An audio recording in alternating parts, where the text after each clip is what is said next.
Journal of Sarah Stoddard, 1805 to 1846. Sarah, Woodward, Stoddard Diary in Family Possession. A diary written by Sarah Stoddard about some of the experiences of her son Charles Stoddard while he served as a houseboy for Joseph and Emma Smith when they lived in Nauvoo, Illinois. Dear Diary, Charles stopped in for a few minutes today.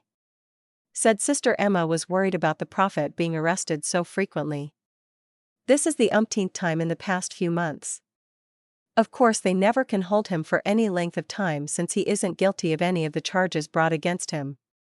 We hear rumors of more violent mob action and the rumors seem more persistent. Perhaps that is why Sister Emma is worried. October 1843. Charles is surely privileged to have the opportunity of being so closely associated with the prophet and Sister Emma. He admires and loves them both. The prophet is such a kindly man, though Charles says he has seen his anger rise. All he has to contend with, is it any wonder? Wrathful outsiders as well as weak and selfish people right among our own ranks. Being a prophet of the Lord, I guess, makes him able to deal with all those whom he comes in contact in a just and noble way. There are many among us who would gladly give our lives that the prophet might be spared the humiliations he has to undergo at the hands of the so-called law. Seems like people either love the prophet or hate him. Suppose that is because he is such a great man, yes, for he is our prophet. December 1843, Charles had a dreadful experience last night. Porter Rockwell escaped from jail. He was taken there on mistaken identity of the prophet. When the sheriff finally discovered the mistake, he kept Porter in jail to teach him a lesson, so he said. Many months he was unjustly held. They gave him very meager fare, mostly just bread and water.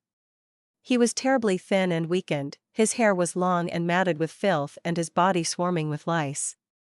Not once did they give him anything with which to clean himself, but left him to stench in his own dirt.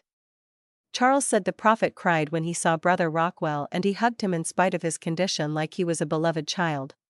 Charles and Brother Richards helped to clean Brother Rockwell after they had burned the rags he had one time called clothes. They had a terrible time with his hair, it was so snarled and filthy. They had decided the best thing to do was to shave his head, but the prophet intervened and then he promised Brother Rockwell that as long as he did not cut his hair our enemies would have no power over him. Porter Rockwell is an uncouth man, even vile of tongue, but the prophet discerns men for what they are inside, and though Charles says he reprimands Brother Rockwell at times for his bad language, he still loves and respects him and trusts him as much as he does anyone, even the apostles. January 1844. Charles is young to be given so much responsibility, just turned 14, but his experiences have made him old for his years. I hate to see Charles put in such a precarious position, but if this is where the prophet thinks he can be of greatest service, then it must be so. I have never doubted but what the prophet knows what is best for us all. May my faith ever be as strong as it is now, though we have very little of worldly goods, having moved from New Jersey to Ohio to Nauvoo in so short a time. Still our physical needs are provided. We feel rich in the spirit and our faith in God and in His church grows with each passing day.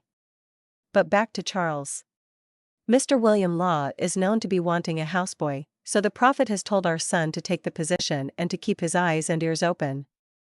The prophet feels Mr. Law bodes only evil to him and to the church, him being so resentful to the prophet and having been excommunicated. February 1844. Charles doesn't like his work at the Laws.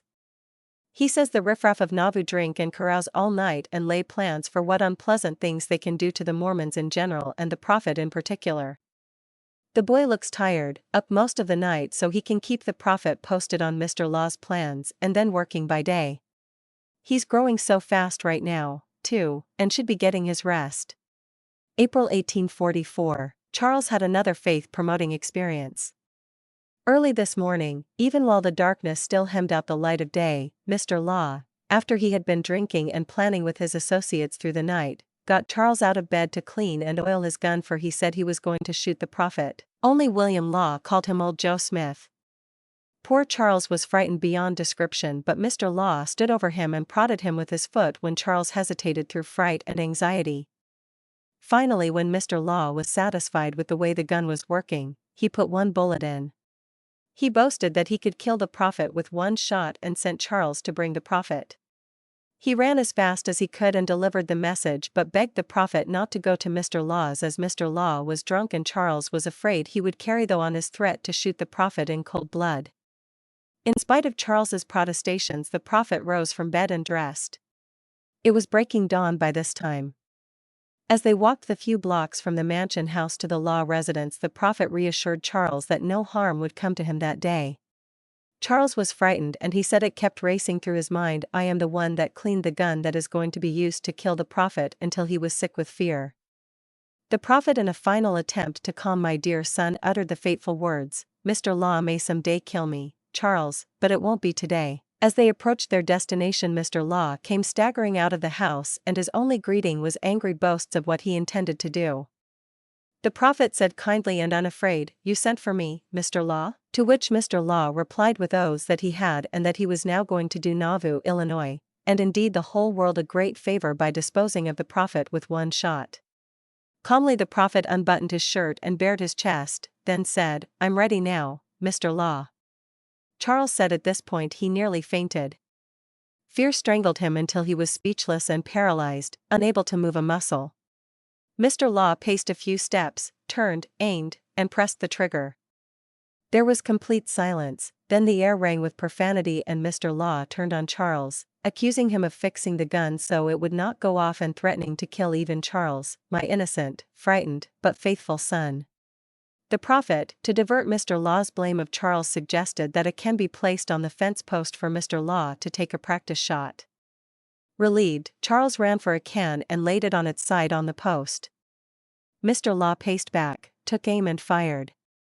His one shot streaked through the exact center of the bottom of that can. Mr. Law is well known for his marksmanship even when drunk. Even Mr. Law was quiet as if stunned. The prophet buttoned up his shirt, gave Charles a meaningful look and then said, If you are finished with me now, Mr. Law, I have other things needing to be done.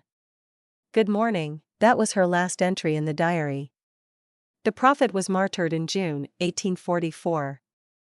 The next entry is headed Montrose, Iowa, 1847, and was written by Charles's sister who was younger. More than 3 years have passed since Mother made her last entry in this diary. I'm sure she never realized what a bulwark of strength it would be to her children when she jotted down her thoughts. Ofttimes during the past few years I've had doubts, sometimes serious doubts. Then I'd read from Mother's diary and I could feel strength and faith and hope creep back into my being. Mother didn't make any entries in her diary for months before the evacuation of Nauvoo. I suppose there was no time nor peace of mind enough to sit down quietly with your thoughts and record them. She was so worried about Charles all that time. Then she gave birth to Michael, making a total of 6 of us children. Mother told us many times that all during those last hectic months when the prophet was taken prisoner and after his escape here to Montrose, his return and voluntary recapture, the martyrdom and the consequent unrest and confusion, that the one time of complete peace and the upsurging of faith and hope was when the prophet's mantle fell over Brigham Young and it appeared to the thousands assembled that Joseph the prophet stood once more before them. In spite of all the hardships and sacrifices she, Father and the other thousands had to undergo during the evacuation of Nauvoo and the perilous crossing of the Mississippi, never did her faith waver. She knew what she thought was right and where the road of faith would lead her, and well as the peril and hardships that lay in wait along that road. After the baby died and while she and Father laid at death's door of pneumonia brought on by hunger and exposure, they extracted a promise from Charles and I that we would take the 3 younger children west where Zion was to be built under the guidance of God and the leadership of our president, Brigham Young. I was resentful of that promise after the sting of losing both my parents had eased away.